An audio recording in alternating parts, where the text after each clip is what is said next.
I'm working with these ropes, trying to figure out all my knots. Now the square knots, the right over, left over, right, the rabbit goes through the, I don't know, we're going to try and tie this knot. We're going to left over, right over, square. We got it. It's a gag. It's not really a magic trick. It's a stupid gag, and that's why I like it. I've seen it done with like plastic inserts that you can actually use the same piece of rope. Yes, I'm using 2 pieces of rope.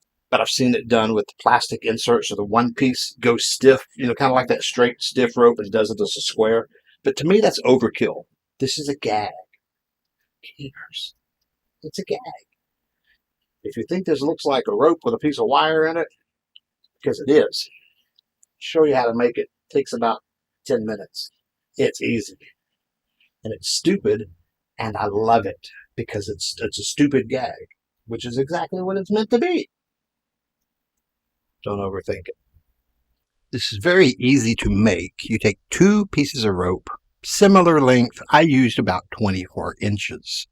And it is just a wire-infused piece of rope, if you will. I've got this twist tie. It is 2 millimeters, which is very thick, very rigid, and I only need 1 layer of this wire to go all the way through the rope. It's stiff enough you don't need to double it up. I poke it all the way through, and I leave 3 or 4 inches sticking out each end. Those ends go into the other part of the rope to make it an oval. You'll see they go in about as far as those red marks. Now use some scissors, trim off those frayed ends, and glue it. I use white glue initially, and then I use a couple dabs of super glue to really make it stick. Once it's dried, usually overnight, you start forming the square.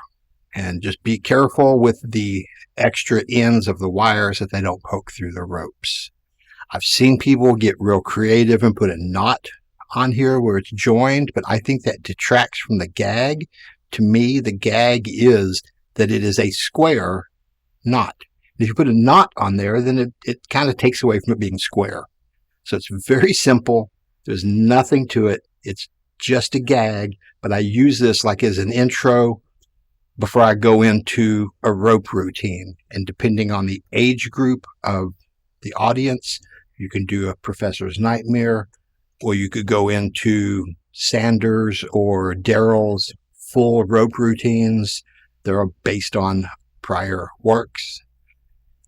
It's just a stupid gag, and it's funny, and I love it. For more detailed instructions and pictures, please visit the blog at FreeMagicFun.com. Keep practicing.